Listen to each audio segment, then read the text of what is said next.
aula.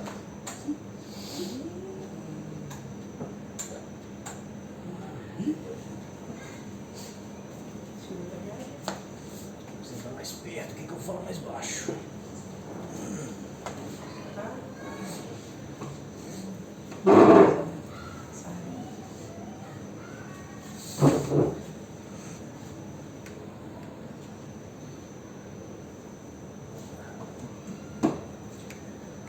Irmãos, hoje nós vamos falar sobre os herdeiros de Deus.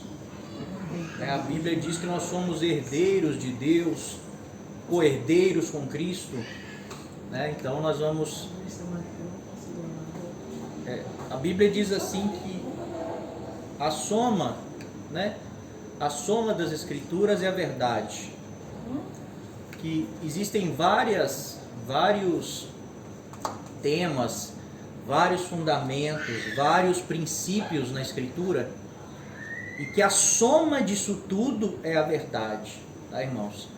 Então não tem como você pegar uma parte da Escritura, um tema, um princípio, e dizer que isso é a verdade, se ele não soma com toda a Escritura, se tudo não harmoniza, se no fim, numa visão panorâmica das Escrituras, tudo não harmoniza num plano perfeito que Deus desenhou desde o princípio, desde antes da fundação do mundo.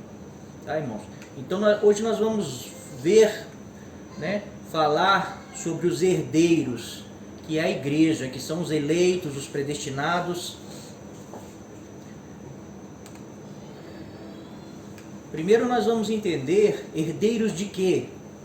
Hoje nós vamos falar dos herdeiros, tá, irmãos? E num próximo estudo nós vamos falar da herança, da promessa.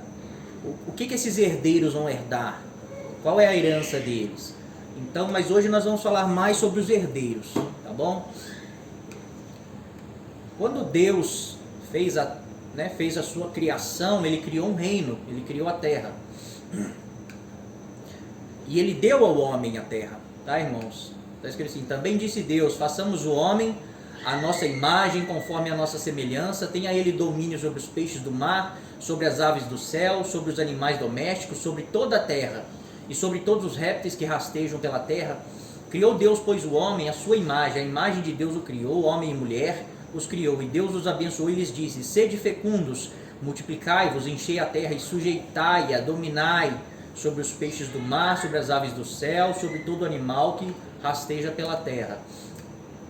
E disse Deus ainda: eis que vos tenho dado todas as ervas que dão semente e se acham na superfície de toda a terra, e todas as árvores em que há fruto que dê semente, isso vos será para mantimento. E a todos os animais da terra, e a todas as aves do céu, e a todos os répteis da terra, em que há fôlego de vida, toda a erva verde lhe será para mantimento. E assim se fez. Viu Deus tudo quanto fizera, e eis que era muito bom. Houve tarde e manhã o sexto dia. Então, quando Deus criou, irmãos, a terra, na criação do mundo, Deus fez a terra, deu ao homem e falou assim: é sua, eu estou te dando. Domina ela, sujeita ela, governa sobre a terra. E Deus fez a terra e Deus falou assim: toda árvore que dá semente vocês vão comer, e toda a erva do campo vai ser o alimento dos animais, tá? Todos os animais vão comer a erva do campo. Lá em Isaías 65 e 66 nós vemos que isso vai voltar a ser assim. Os animais vão voltar a comer erva, tanto o leão como a ursa, Então, isso tudo vai ser restaurado, tá, irmãos? Mas isso nós vamos falar no outro estudo. Só que o que acontece? O homem, ele perde a imagem e semelhança de Deus. Então o homem deixa de ser filho de Deus, ele se desliga do Espírito de Deus, e ele cai, e ele perde o direito de herdar sobre as coisas de Deus, o direito de filho, o direito de herdeiro, ele perde esse direito. Só que Deus, ele faz uma promessa. Ele promete que um dia viria um descendente eles fazerem menos barulho, que vai atrapalhar.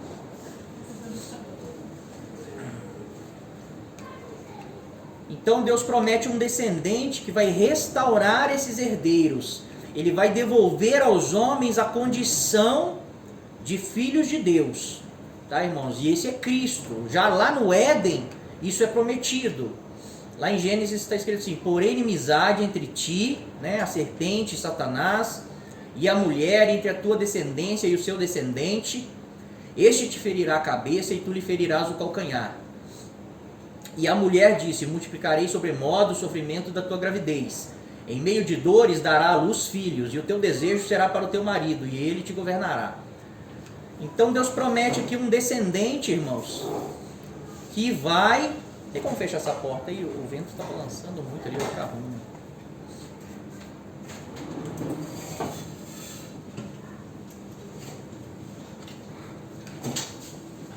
Deus promete um descendente que ele vai resgatar os herdeiros, né? Ele vai devolver essa condição de filhos de Deus, né? E todos nós sabemos que esse descendente é o Cristo, é Jesus, né? Aí lá no Antigo Testamento, na primeira aliança, irmãos, né, Deus ele estabelece a lei do resgate.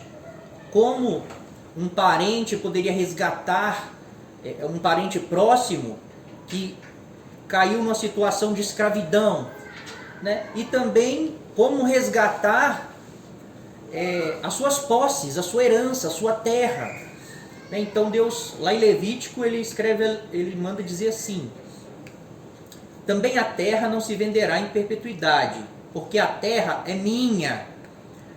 Aqui nós vemos que a terra é de Deus. Deus fala isso diversas vezes: a terra é minha. Quantas vezes Deus colocou pessoas, né? Por exemplo, quando Deus tira o povo de Canaã de lá, é porque Deus deu aquela terra para eles e eles começaram a pecar, quebrar as leis de Deus, e Deus fala: vou tirar vocês da terra, porque a terra é minha, e vou para outro povo. Então Deus sempre faz isso. E Deus, quando põe Israel lá dentro da terra, ele fala assim: se vocês praticar os mesmos pecados desse povo que eu estou tirando da terra, eu vou tirar vocês também, porque a terra é minha. Então, se nós somos herdeiros de Deus e a terra é de Deus, e Ele deu para os seus filhos, homens, né? Nós sabemos o que é a nossa herança, né? Nós somos herdeiros de Deus. E o que Ele nos deu? O que Ele deu para os homens, né? A terra. E diversos textos dizem assim, né, que os justos herdarão a terra, os bem-aventurados os mansos, porque eles herdarão a terra. Então diversas vezes é prometido isso para os homens. Mas Deus, como a lei de Deus é o seu caráter, como a lei de Deus é a forma com que Deus se manifesta para nós, né? Deus cria a lei através da sua essência. Então Deus, a lei que Ele cria é a forma de nós conhecermos Ele. Se Ele cria uma lei é porque Ele é assim. E nós já vimos, né, nos estudos passados, que nem o próprio Deus quebra a sua lei, porque a lei é a sua essência, é o que Ele é. Então, quando Ele dá uma lei, Ele quer que os homens sigam. Ainda que às vezes isso, para cumprir essa lei, precise fazer algo que talvez, né, que, por exemplo, quando Deus deu a lei lá para a mulher, né, se o pai ou o marido anular um voto que ela fez a Deus, que Deus perdoava. Então Deus perdoa. Deus fala: não precisa fazer para mim se for para quebrar minha lei. Se for para me agradar, não quebre a minha lei. Se para me agradar tiver que quebrar a lei, não faz. Eu não quero, né?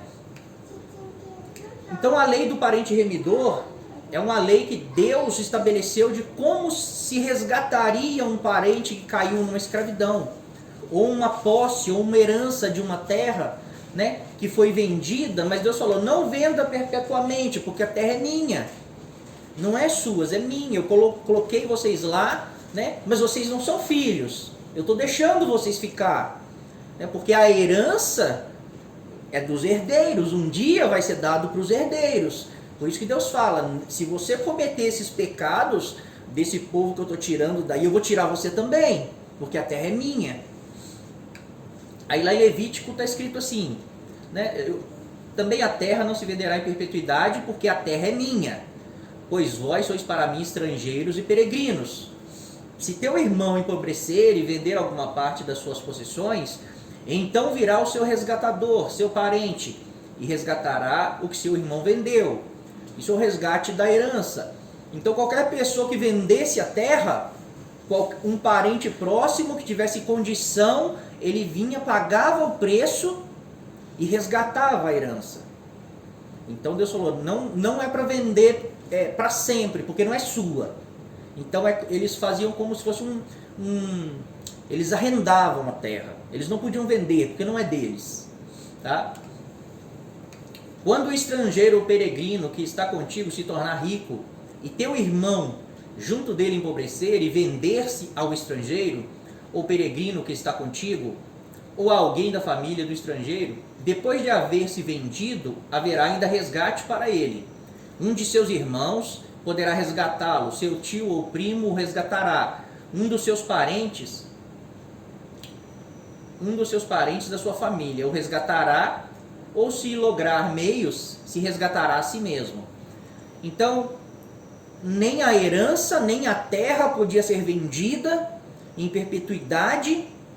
Então, qualquer um que vendesse em Israel, um parente que tivesse condição, podia vir e resgatar a herança, resgatar a terra. E se algum dos israelitas também se vendesse como escravo, como para pagar uma dívida, um de seus parentes mais próximos, né, um de seus irmãos, né, o primo, o tio, que tivesse condição, ele vinha e resgatava o parente da escravidão. Ele pagava o preço e libertava da escravidão. Tá, irmãos? Então essa é a lei do parente remidor. Aí lá em Ruth e Boaz, na história de Ruth e Boaz, nós vemos a aplicação dessa lei. Tá? Tá escrito assim, e Ruth e Boaz, irmãos, ali é uma representação de Cristo e a igreja. Tá?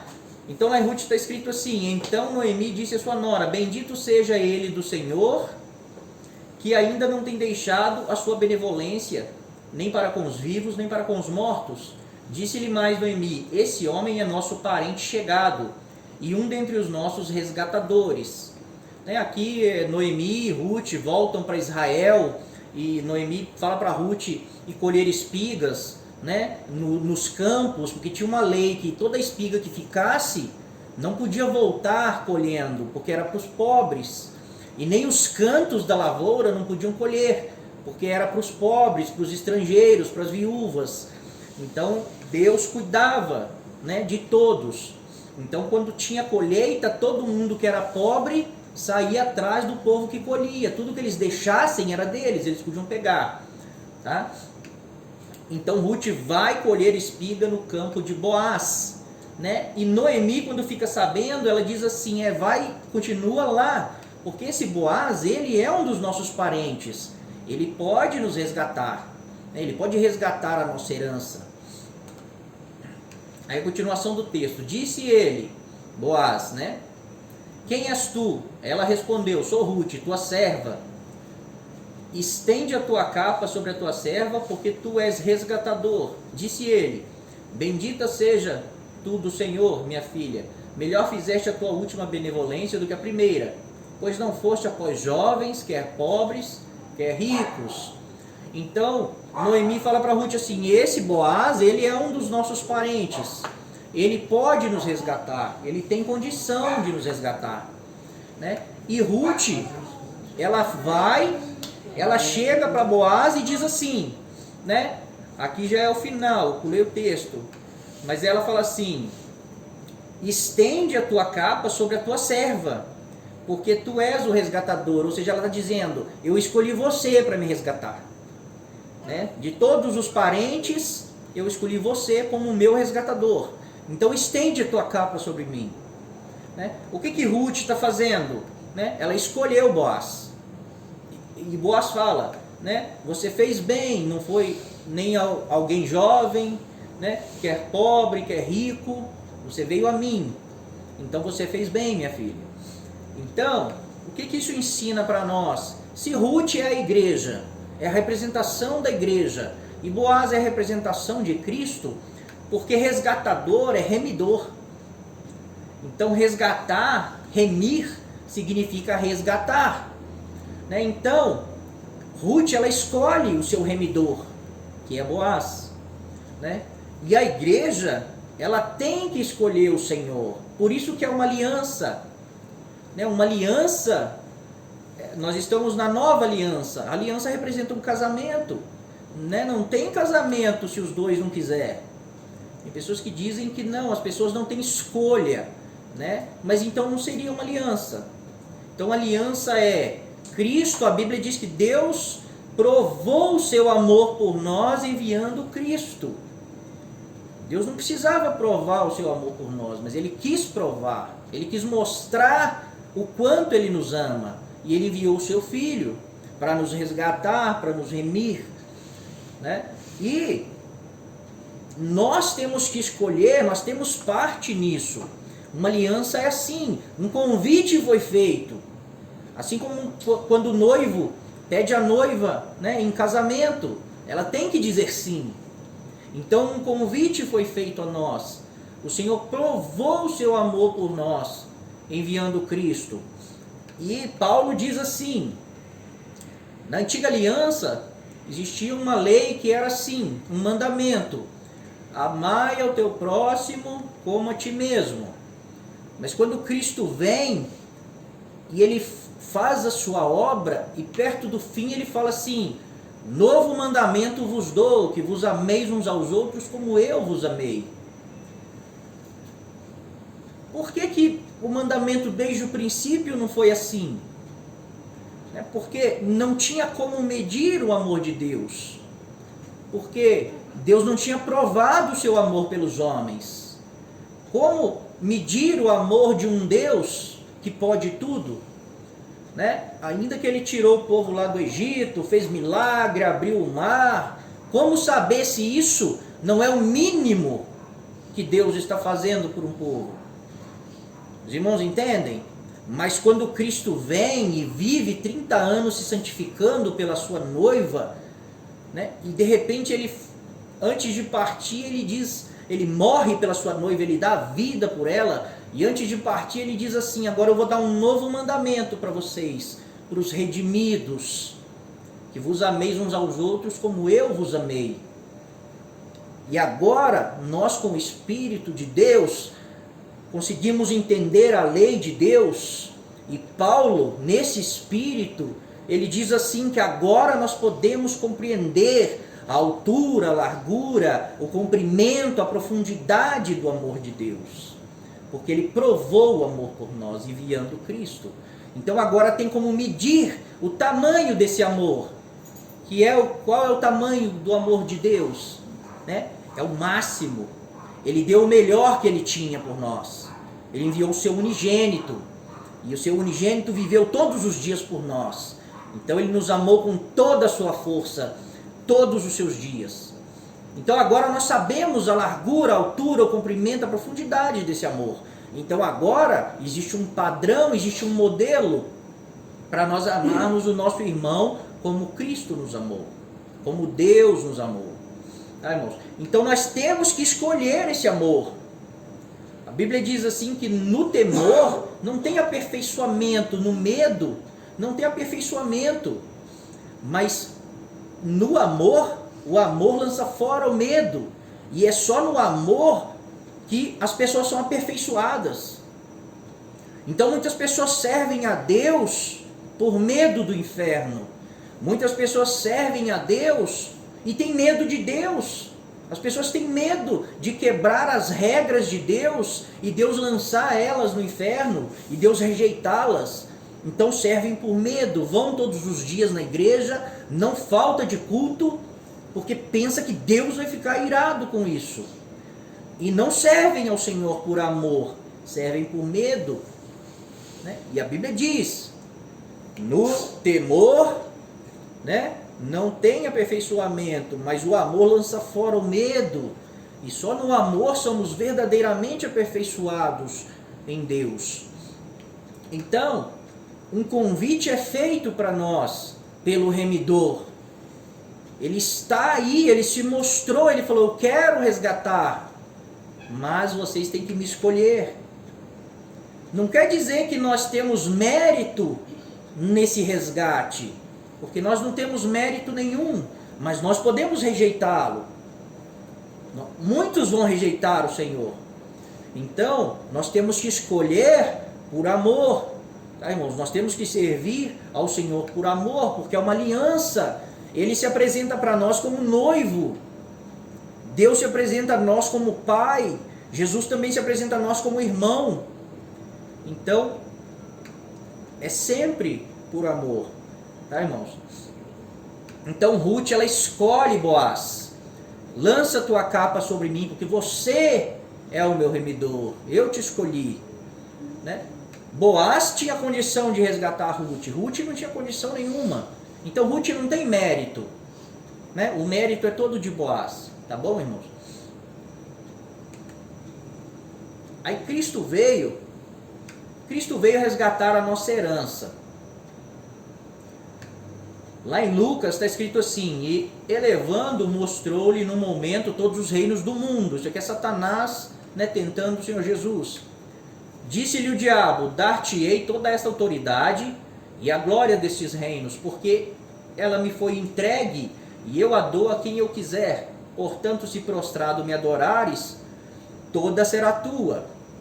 Então Cristo, ele veio também resgatar a nossa herança, aquilo que Deus deu para nós e que o homem perdeu, e agora Satanás, né, ele está regendo sobre a terra. A Bíblia diz que ele é o príncipe desse mundo. Ele disse que todos os reinos do mundo são dele. E Jesus não desmente, então é verdade. Tá, irmãos? Mas a herança, ela vai ser resgatada na segunda vinda do Senhor Jesus. Porque na primeira vinda, ele veio resgatar os herdeiros primeiro. Os herdeiros que estavam vivendo na escravidão do pecado. Então ele veio pagar o preço para resgatar os filhos de Deus que estavam vivendo na escravidão do pecado. E libertá-los do pecado para que eles possam se tornar, voltar a ter a imagem e a glória de Deus. Lá em Apocalipse 5 está escrito assim: e entoavam um novo cântico, dizendo: digno és de tomar o livro e de abrir-lhe os selos, porque fosse morto, e com teu sangue compraste para Deus os que procedem de toda a tribo, língua, povo e nação, e para o nosso Deus os constituíste reino e sacerdotes, e eles reinarão sobre a terra. Então o sangue que Cristo derramou, ele veio para resgatar os herdeiros primeiro. Tá, irmãos? Então a primeira vinda, Cristo vem e paga um preço, mas ele resgata os herdeiros. Primeiro ele quer os filhos, ele veio restaurar filhos a Deus. Assim, quando Adão cai, quando Deus fala assim: Adão, onde estás? Né? Nós entendemos que não é uma localização geográfica, é um estado de espírito. O espírito de Adão foi desligado do espírito de Deus. Então Cristo vem e liga novamente o nosso espírito com Deus, nos santificando pelo seu sangue e derramando em nós o Espírito Santo. E agora nós temos novamente uma ligação com Deus. E nós estamos voltando a ser a imagem e semelhança de Deus. Então, na sua primeira vinda, ele vem resgatar os herdeiros que foram vendidos como escravos ao pecado. E na segunda vinda, ele vai vir resgatar a herança. Tá? Mas a promessa da herança nós vamos falar em outro estudo. Hoje nós vamos falar mais dos herdeiros. Lá em Jeremias, né, nós lemos aqui que os anjos, os anciãos, eles estavam dizendo assim que Cristo, o Cordeiro, né, que ele é digno de tomar o livro e de abrir os selos, porque ele foi morto e com o sangue ele comprou, ele pagou, ele resgatou, remiu para Deus os que procedem de toda a tribo, povo, língua e nação, e os constituiu reis e sacerdotes, né? E eles reinarão sobre a terra. Então o sangue de Cristo foi o pagamento, o resgate pelos filhos de Deus, né? Pelos eleitos. Então ele comprou para Deus os que procedem de toda a tribo, povo, língua e nação. Ele pagou o preço, ele morreu e derramou o seu sangue. Esse é o preço, tá, irmãos? Aqui em Jeremias, a outra coisa aqui. Por que Cristo, né, para ele pagar o preço por nós e nos resgatar, por que ele teve que se esvaziar da sua glória, né, e entrar, nascer em um corpo humano, a nossa semelhança, e na semelhança do pecado, ainda que ele não teve pecado? Por que ele teve que fazer isso, irmãos? E aí sim, então, morrer por nós e pagar o preço? Né? Lembra da lei do parente remidor? Os únicos que podem resgatar, segundo a lei de Deus, é se for um parente. Tem que ser do mesmo sangue, da mesma carne. Então Cristo como Deus, Jesus como Deus, ele não poderia nos resgatar, a não ser que ele quebrasse a lei de Deus, né? Mas Cristo, ele é obediente à lei de Deus. Ele é o verbo, ele é o logos, ele é a palavra. Então ele se faz carne e ele nasce como um descendente de Adão. Lembra que lá no Éden foi prometido um descendente que pisaria na cabeça de Satanás? Deus falou assim: você agora fez os homens caírem, mas aqui agora eu já vou prometer, eu vou fazer uma promessa. Um dia vai vir um descendente do homem que vai pisar na sua cabeça. Ele vai restaurar os homens. Então, aqui está se cumprindo isso. Os anciãos, os seres viventes, os anjos estão dizendo: ele é digno de abrir os selos, porque ele foi morto, ele pagou o preço. E porque ele pagou, ele pôde resgatar os seus irmãos, os filhos de Deus que estavam caídos. Então ele se torna o nosso parente para poder nos resgatar. Lá em Jeremias, né, nós vemos um livro selado, porque lá em Apocalipse 5 diz que Cristo é digno de abrir os selos, abrir o livro selado, né? E dentro desse livro selado tem algo. E só ele é digno de abrir, porque ele pagou o preço. Tá, irmãos? Então lá em Jeremias nós vamos ver também um livro selado. Está escrito assim: veio, pois, a mim, segundo a palavra do Senhor, Ananel, filho de meu tio, ao pátio da guarda, e me disse: compra agora o meu campo que está em Anatote, na terra de Benjamim, porque teu é o direito de posse e de resgate. Compra-o então. Compra-o. Então entendi que isso era a palavra do Senhor. Assinei a escritura, fechei-a com selo, chamei testemunhas e pesei-lhe o dinheiro numa balança.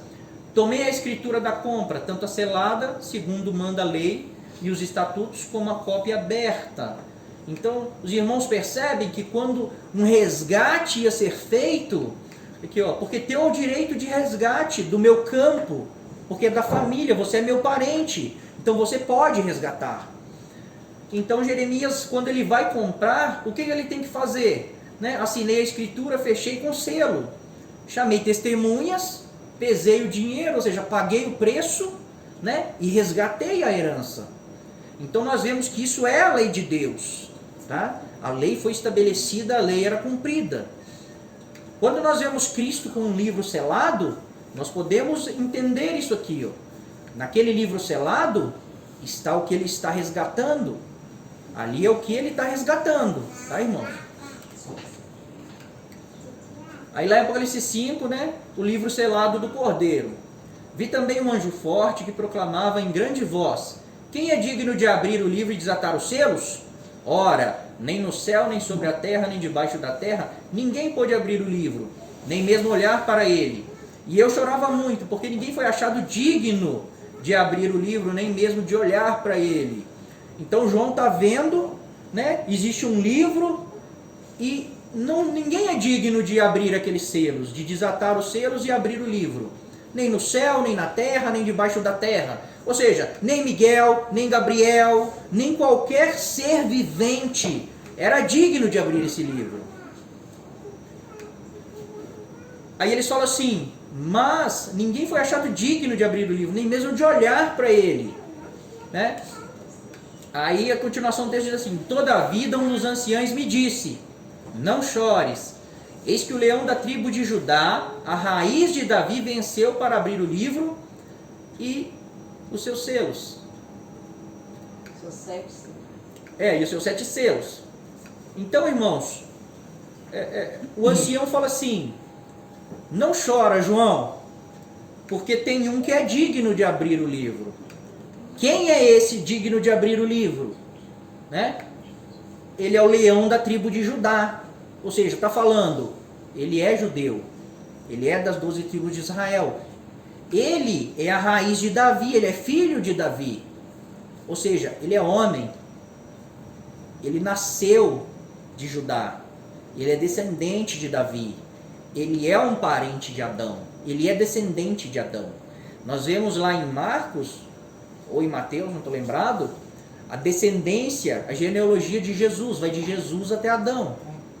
Então Jesus é o filho do homem, porque a palavra lá que nós lemos homem é Adam, né? Então Adam, que depois foi traduzido para Adão, não é o nome de Adão, é o nome do ser humano, da raça humana, Adam.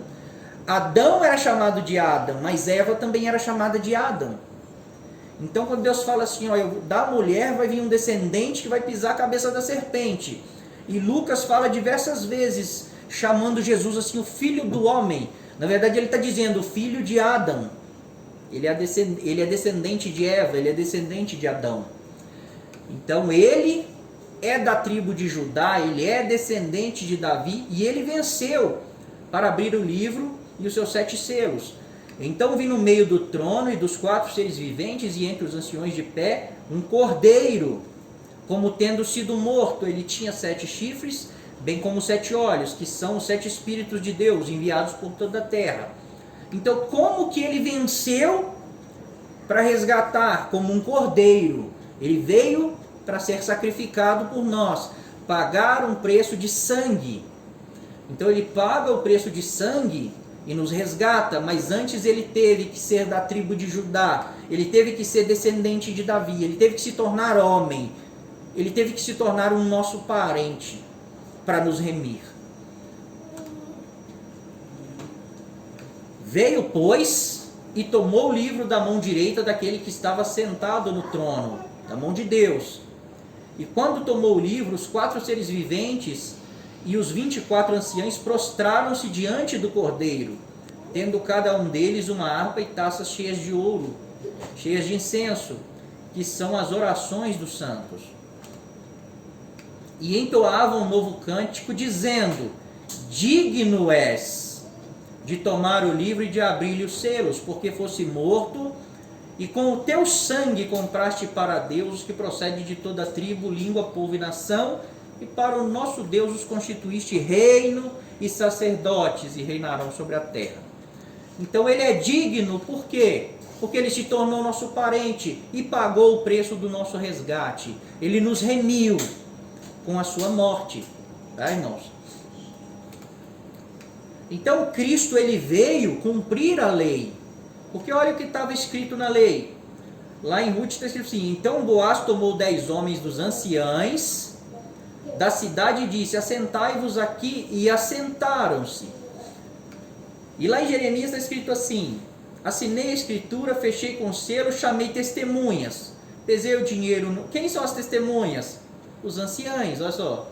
Boaz tomou 10 dos anciães da cidade quando ele foi resgatar Ruth, né? E quando Jeremias foi resgatar um campo, então ele fala: assinei a escritura, fechei com selo, chamei testemunhas, né? Geralmente eram os anciães da cidade.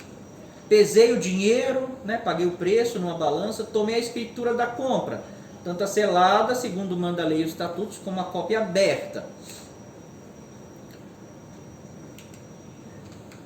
Quando nós lemos o texto lá em Apocalipse 5, e nós vemos que Cristo, né, quando ele vem para pegar o selo, o livro selado da mão de Deus, a Bíblia diz que tem 24 anciães assentados, né? Então, olha aqui em Ruth, fala assim, né? Boaz, quando ele foi resgatar Ruth, ele chamou 10 homens dos anciães. Então Boaz, quando foi resgatar, ele chamou os anciãos e falou: assenta aí para vocês ser testemunha do que nós vamos fazer. Tá? E lá em Jeremias, né, Jeremias chamou testemunhas, né, quando ele foi, fechei com selo, chamei testemunhas. Quem são essas testemunhas? Anciães, os anciães da cidade, para serem testemunhas do que estava sendo feito, do resgate, do acordo. Né? Pesei o dinheiro, paguei o preço na balança, tomei a escritura da compra, tanto a selada, segundo manda a lei e os estatutos, como a cópia aberta.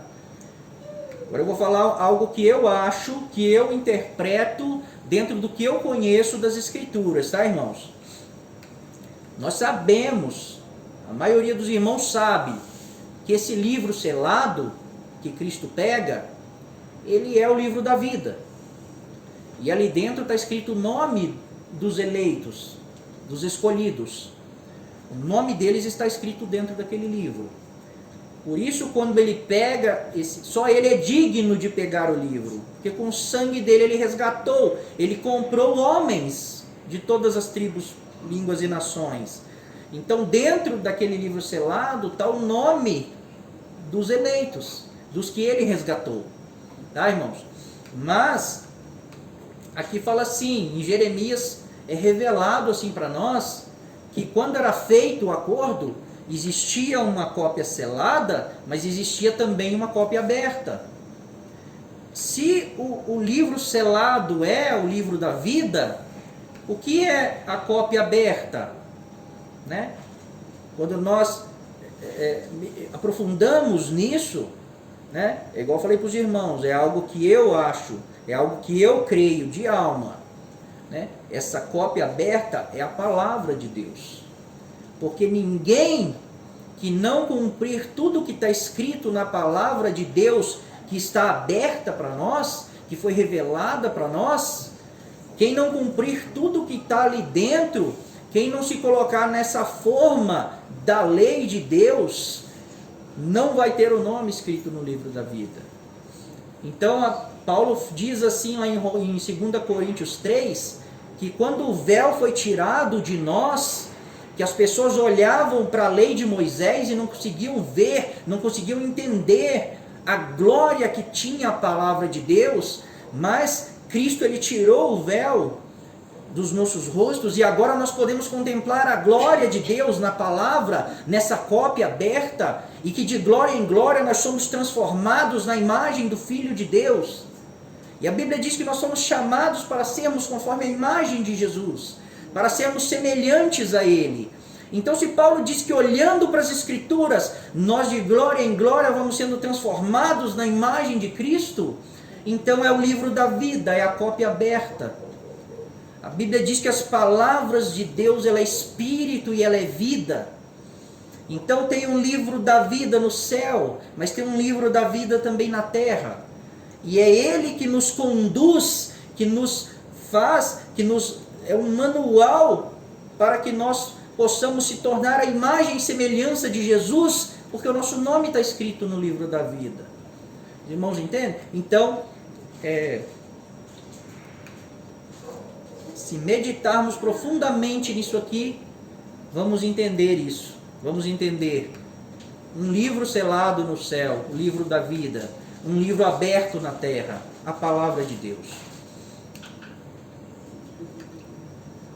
E esse reino que foi dado aos homens e que eles perderam, e que Satanás hoje é o príncipe, que ele é o rei, né, do mundo, ele vai ser restaurado quando Cristo vier. Né? Ele vai ser restaurado como era desde o princípio.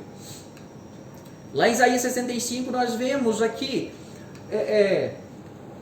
está escrito assim: pelo que assim diz o Senhor Deus, eis que os meus servos comerão, mas vós padecereis fome.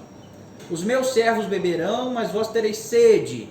Os meus servos se alegrarão, mas vós vos envergonhareis. Toda vez que fala servos aqui, irmãos, não é a igreja. Importante aqui, você falou que Cristo vai restaurar até o inimigo. Restaurar o quê? Restaurar até o inimigo? Não. Não, ele vai restaurar todas as coisas dele. Tudo que ele distorceu. Não, ele vai restaurar como era no princípio. Né? Por exemplo, homens que não aceitaram o convite do noivo não serão restaurados, serão lançados no lago de fogo. Satanás já está condenado, ele e os seus anjos, já foi julgado. Eles não têm condição, não têm chance, não têm oportunidade de restauração para eles, porque eles já foram julgados. A sentença deles já foi dada. Entendeu? Oi? A sentença dele passa no contexto, a sentença dele que foi batida quando... Não, a sentença dele já vem desde... Sim, sim. Então, toda vez que fala servos aqui, não é a igreja, tá, irmão? Não é os eleitos que tem o nome escrito no livro da vida, tá? São pessoas que Deus vai restaurar o reino, né? E pessoas serão salvas, que não são igreja, tá? Os irmãos vão entender aqui pelo contexto. Meus servos se alegrarão, vós vos envergonhareis, vós aqui é os que não creram. Quando o reino do céu, Jesus disse assim, arrependei-vos e convertei-vos, porque o reino do céu está vindo. Então quem não se arrepender, quem não se converter, né, não é quem não seguir Jesus. Por exemplo, quando Deus mandou Jonas pregar aos ninivitas, e Deus mandou falar assim, fala para eles se arrepender e se converter dos seus pecados, porque o pecado deles está chegando a mim, e se eles não se converterem de toda essa maldade que eles estão fazendo, eu vou destruir a cidade. Então, a Bíblia diz que eles serão salvos, porque eles se arrependeram, mas eles não serão igreja, porque eles não vão ressuscitar na primeira ressurreição. Então o chamado para se arrepender do pecado, do mal que está fazendo e se converter a um caminho bom que é, e Jesus fala que bom só existe um que é Deus, isso dá salvação, isso traz salvação para os homens, mas nem todos vão seguir o Senhor Jesus, nem todos foram eleitos, foram escolhidos e chamados e separados da terra para viverem pelo reino, para darem a vida pelo reino. Nem todos foram. Então, esses servos são os mansos. Quando Jesus diz assim, bem-aventurados os mansos, porque eles herdarão a terra. Então, esses servos aqui são essas pessoas boas. Aí ele fala assim, meus servos cantarão por terem o coração alegre, mas vós gritareis pela tristeza do vosso coração, uivareis pela angústia de espírito. Aí ele diz assim, eu deixarei o vosso nome, de quem não se arrependeu, aos meus eleitos por maldição. O Senhor Deus os matará e a seus servos chamará por outro nome. Então o que está acontecendo aqui? É o cumprimento do que Jesus disse. Arrependei-vos e convertei-vos. Por quê? Por que a gente tem que se arrepender e converter? Porque tem um reino vindo. E esse reino vai reger com vara de ferro. Esse reino é de justiça e é de juízo. Então, quando esse reino vier, quem não tiver enquadrado dentro da lei de Deus, vai ser despedaçado como objeto de barro, como um vaso. Vai ser quebrado. Então é isso que Jesus está dizendo, arrependam, se convertam, porque tem um reino vindo, e esse reino é de justiça e é de juízo. E aqui está acontecendo isso, irmãos. O reino está vindo e quem praticou o bem, eles estão alegres porque o reino está vindo. Mas quem praticou o mal, ele está passando fome, ele está envergonhado, né? Ele está com o coração triste, ele está angustiado, porque ele está vendo um reino vindo e ele sabe que esse reino vai julgá-lo e que ele não foi uma pessoa boa. Ele sabe que esse reino é de justiça. E o que vai acontecer quando esse reino vier? Deus vai dar o nome dessas pessoas a quem? Aos seus eleitos, por maldição. E Deus fala assim, e o Senhor Deus os matará, e a seus servos chamará por outro nome. Então o que vai acontecer? Quando esse reino vier, junto com Cristo os eleitos, cumprindo Apocalipse 19, Joel 2, que nós já lemos em outros estudos, todos que não se arrependeram dos pecados vão ser exterminados diante do Senhor pelos eleitos. Deus vai matar eles, mas é através da sua igreja, né? Então, Os eleitos os herdeiros. O povo são as nações, as pessoas boas que vão entrar no reino. E diz assim: o Senhor vos matará e chamará os seus servos por outro nome. Isso aqui é Mateus 25. Quando Cristo vai separar os bodes das ovelhas e vai dizer para os bodes, né? Vai lançar os bodes no lago de fogo, mas daí vai chamar as ovelhas por outro nome. Ele vai dizer: vinde benditos de meu Pai, entrar no reino que você está preparado desde a fundação do mundo. Então aqui está se cumprindo, em Isaías 65 está se cumprindo Mateus 25. Tá, irmãos? Continuação do texto: de sorte que aquele que se abençoar na terra pelo Deus da verdade é que se abençoará, e aquele que jurar na terra pelo Deus da verdade é que jurará, porque já estão esquecidas as angústias passadas e estão escondidos dos meus olhos. Pois eis que eu crio novos céus e nova terra, e não haverá lembrança das coisas passadas, jamais haverá memória delas. Lembra que Pedro fala: o Senhor vai vir com chamas de fogo, e os elementos abrasados se desfarão, os homens ímpios serão eliminados. Pedro fala em 2 Pedro 3,10: mas nós, porém, aguardamos novo céu e nova terra onde habita a justiça. Ele tirou aqui de Isaías: eis que crio novo céu e nova terra, e não haverá lembrança das coisas passadas, jamais haverá memória delas. Mas vós folgareis e exultareis perpetuamente no que eu crio, porque eis que crio para Jerusalém alegria e para o seu povo regozijo. E exultarei por causa de Jerusalém e me alegrarei no meu povo. E nunca mais se ouvirá nela nem voz de choro, nem de clamor. Não haverá mais nela criança para viver poucos dias, nem velho que não cumpra os seus. Porque morrer aos 100 anos é morrer ainda jovem. Percebe que aqui está falando das nações, das pessoas que não são igreja, porque a igreja ressuscitou com Cristo, a igreja não morre mais. Mas aqui está falando que mesmo nesse reino, que é o milênio, pessoas vão morrer ainda. Vão morrer bem velhas, né? 100 anos ainda serão crianças, mas vão morrer.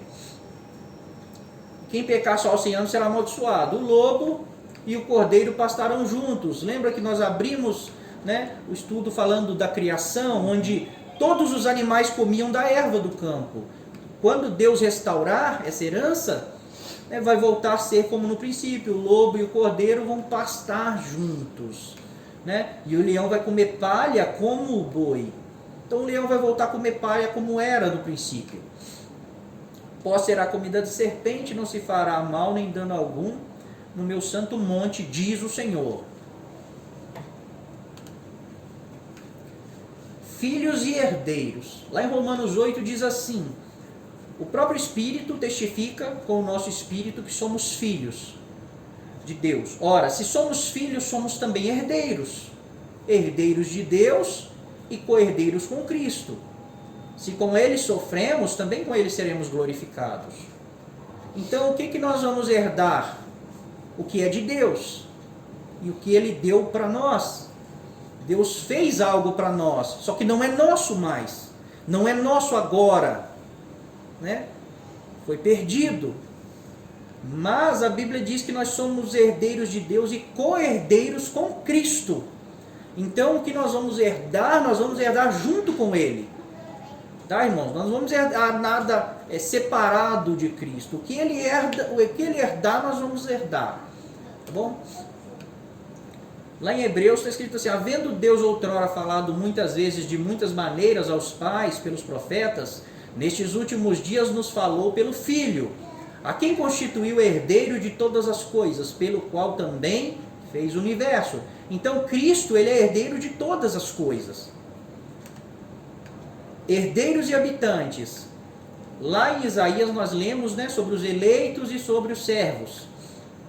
Olha o que diz aqui: farei sair de Jacó a descendência, que é Jesus, né? Não, descendência que é Israel, e de Judá um herdeiro, que é Jesus, que possua os meus montes, e os meus eleitos herdarão a terra. Olha a herança aqui: herdarão a terra. E os meus servos, que é o povo que vai entrar no reino, que não é igreja, tá? Habitarão nela. Então os eleitos vão herdar a terra e os servos habitarão nela. O texto é bem claro, né, irmãos? Essa é a nossa herança.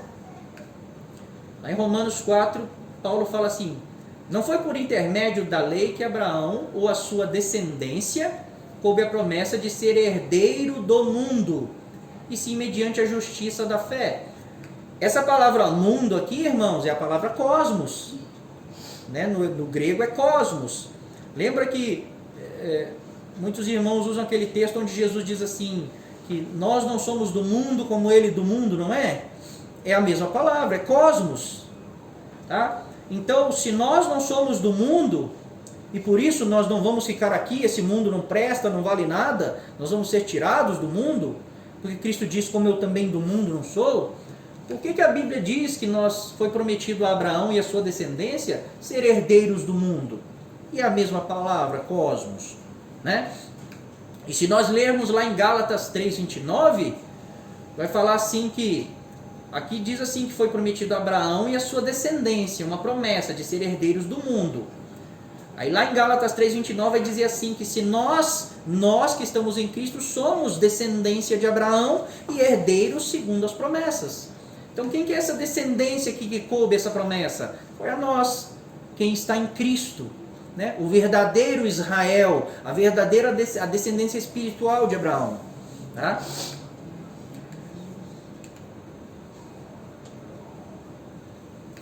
O mistério da sua vontade.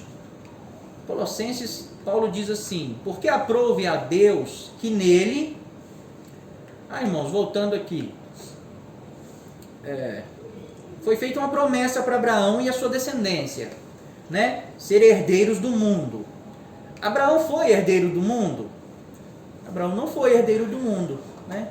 Abraão não herdou nem a terra que Deus disse que ia dar para ele, que era Canaã. Lá em Hebreus 11 diz assim que Abraão, Isaac e Jacó, que eles morreram sem alcançar a concretização das promessas, vendo-as de longe e saudando-as.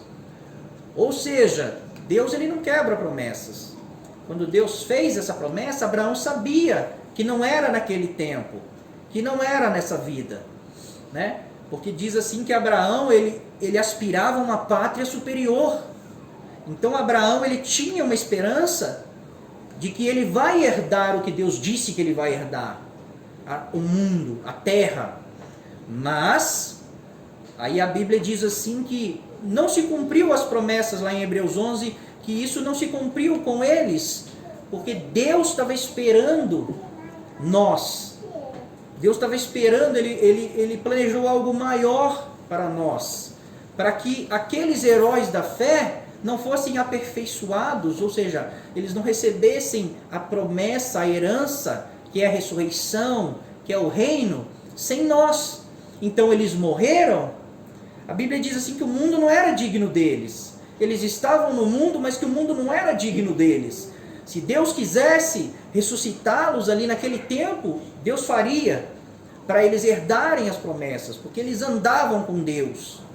Mas Deus, na sua longanimidade, como Pedro diz, ele não quer que nenhum se perca. Ele já escreveu nosso nome no livro da vida. Então, até o último dia, Deus sabe quais estão escritos, e ele está esperando todos virem.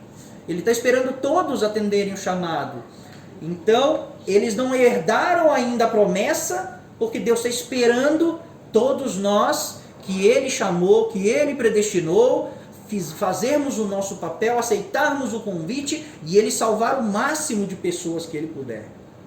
Então, Abraão vai ser herdeiro ainda do mundo. Aquela terra que Deus falou assim, está vendo essa terra? Eu vou te dar por herança.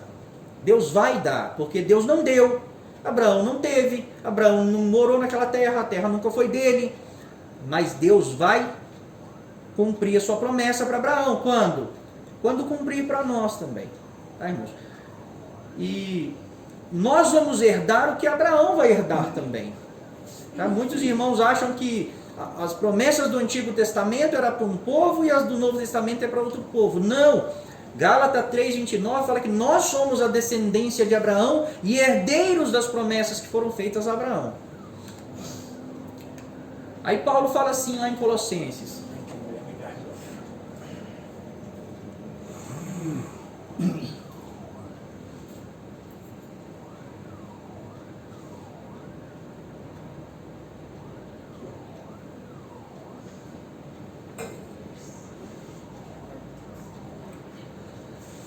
Aí Paulo diz assim: porque aprouve a Deus que nele, em Cristo, né, em Jesus, residisse toda a plenitude, e que, havendo feito a paz pelo sangue da sua cruz, por meio dele reconciliasse consigo mesmo todas as coisas, quer sobre a terra, quer nos céus. Então Cristo, ele veio, a Bíblia diz assim que Deus, ele amou o mundo de tal maneira que enviou seu Filho, para que todo aquele que nele crê não pereça, mas tenha vida eterna. Então, a obra que Cristo veio fazer foi reconciliar consigo mesmo todas as coisas, quer nos céus, quer na terra. O que é reconciliar? Né? No céu algo estava distante de Deus? Não. Ele veio reconciliar o céu com a terra. Olha outro texto aqui, ó. Lá em Efésios diz assim: desvendando-nos o mistério da sua vontade. Ou seja, Deus tem uma vontade, era um mistério, mas agora foi revelado para nós. Foi desvendado. Ou seja, a vontade de Deus não está mais oculta dos homens. Foi revelada. Qual é? Segundo o seu beneplácito que propusera em Cristo, de fazer convergir nele, na dispensação da plenitude dos tempos, todas as coisas, tanto as do céu como as da terra.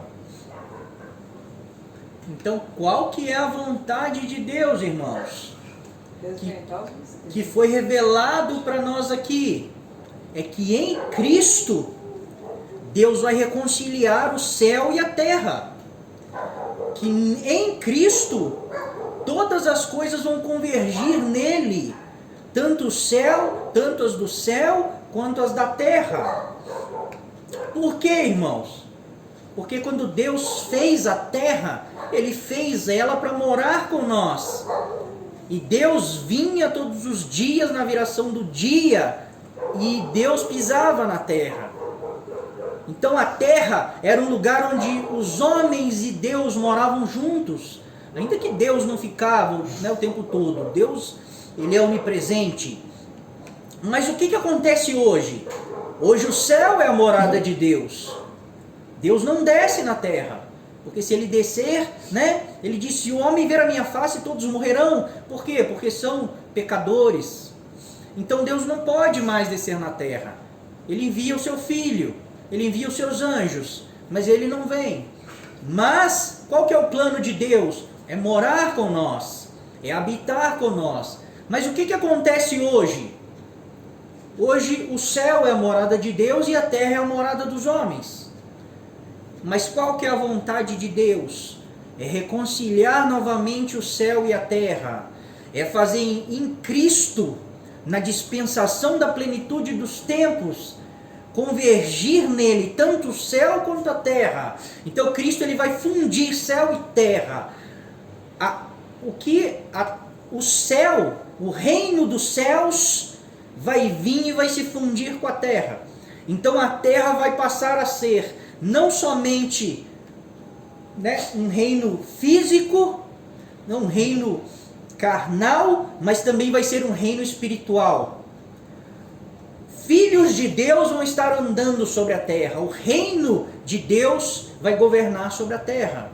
Então, o propósito de Deus, a vontade de Deus é fundir novamente céu e terra, para que nós possamos morar com Deus e Deus morar com nós.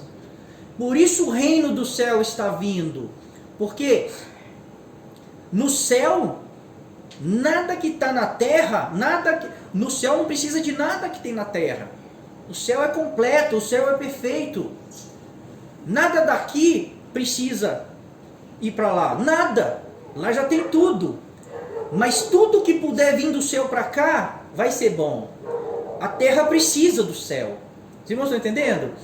Então Cristo, ele vai fazer convergir nele as coisas do céu e as coisas da terra. Ele vai reconciliar todas as coisas sobre o céu e sobre a terra. Aí Paulo diz assim: Sabemos que se a nossa casa terrestre, deste tabernáculo, ele está falando do corpo, tá, irmãos? Do corpo dele. Se desfizer, temos da parte de Deus um edifício, casa não feita por mãos, eterna, nos céus. É um corpo glorificado, tá, irmãos? Não é uma mansão para vocês morar no céu, não. E por isso, neste tabernáculo gememos, né? Corpo, templo, tabernáculo, aspirando por sermos revestidos da nossa habitação celestial. Pois, na verdade, os que estamos neste tabernáculo gememos angustiados, não por querermos ser despidos. Nós não queremos abandonar esse corpo. Na verdade, nós queremos ser revestidos para que o mortal seja absorvido pela vida. Então Paulo está falando assim, esse corpo é corruptível, esse corpo, ele morre, ele envelhece, ele se desfaz, mas nós temos um tesouro no céu, uma herança, uma habitação celeste, um edifício que não foi feito por mãos, eterno, nos céus.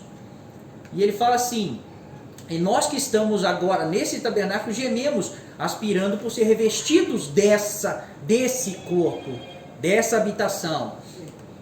Aí ele fala lá em 1 Coríntios 15, porque é necessário que este corpo corruptível se revista da incorruptibilidade e que o corpo mortal se revista da imortalidade.